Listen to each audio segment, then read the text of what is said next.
बेहद खुशी है ये बताते हुए कि टारगेट से कहीं ज़्यादा स्पीड से काम चल रहा है। आज तक का जो टारगेट था 14 लाख टन का, उसको पूरा किया जा चुका है और 18 लाख टन, 14 की बजाय 18 लाख टन कूड़ा कम किया जा चुका है। अभी जो एजेंसी काम कर रही है, इसको ये 30 लाख टन अगली साल 15 मई 2024 तक कंप्लीट करना है। लेकिन जिस स्पीड से ये लोग काम कर रहे हैं, उससे ये उम्मीद है कि 15 मई तक 30 की बजाय 45 लाख टन कूड़ा कम हो जाएगा।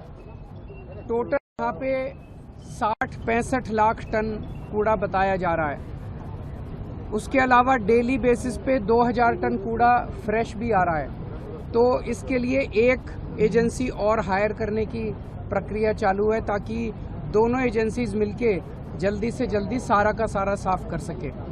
अभी ये जो एजेंसी कर रही है, जब इनका 45 लाख टन कूड़ा साफ हो जाएगा तो यहाँ पे लगभग 35 एकड़ जमीन खाली हो जाएगी।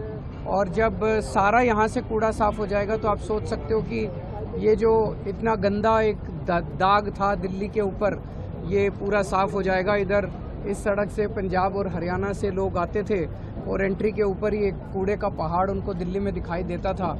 ये अगर साफ हो जाएगा तो फिर यहाँ पे तरह तरह के तरीके से इस ज़मीन को इस्तेमाल किया जा सकता है। तो मैं एजेंसी को भी और एमसीडी के इंजीनियर्स को भी बधाई देना चाहता हूं कि वो पूरी स्पीड से काम कर रहे हैं और अच्छे से काम कर रहे हैं। सर, कब तक लैंडफिल साइट से भलस्वा की कम से कम? ये देखिए, इनका काम 45 लाख टन का तो मई तक हो जाएगा, उसमें तो कोई दिक्कत नहीं है। जो बैलेंस बचेगा 30-35 लाख टन और बचेगा, उसके लिए दूसरी एजेंसी हायर करनी है। उसकी प्रक्रिया कंप्लीट हो चुकी है। केवल एक दिक्कत आ रही है, स्टैंडिंग कमेटी अभी एग्जिस्ट नहीं करती एमसीडी में। वो सुप्रीम कोर्ट के ऑर्डर का इंतजार हो रहा है। सुप्रीम कोर्ट का ऑर्डर आएगा, उसके बाद स्टैंडिंग कमेटी के इलेक्शंस होंगे। स्टैंडिंग कमेटी के रिकमेंडेशन के बिना टेंडर देना एक कानूनी प्रक्रिया में फंसा हुआ है। उसका कुछ समाधान निकालने की कोशिश की जा रही है।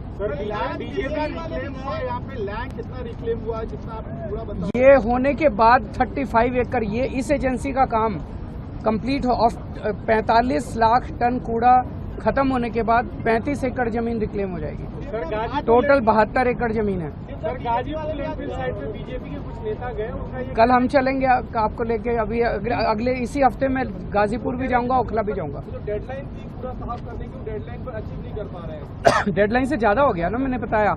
आज तक का टारगेट था 14 लाख टन का, 18 लाख टन कर चुके हैं ये लोग। तो we have exceeded the target. इसीलिए 15 मई अगले साल तक का टारगेट 30 लाख टन का था। तब तक 30 लाख की बजाय 45 लाख हम पूरा कर लेंगे। सर, ये भलस्वा लैंडफिल साइट कह रहे थे इस फाइनेंशियल ईयर तक क्लियर हो जाएगी। तो स्टैंडिंग कमेटी फॉर्मेशन ना होने के कारण वो डेडलाइन क्या थोड़ी और बढ़ाई गई है? नहीं, वो साफ हो जाएगी नहीं। 45 लाख टन का जो इनका टारगेट था वो कंप्लीट हो जाएगा। बैलेंस जो बचेगा उसके लिए एक और एजेंसी हायर की जा रही है।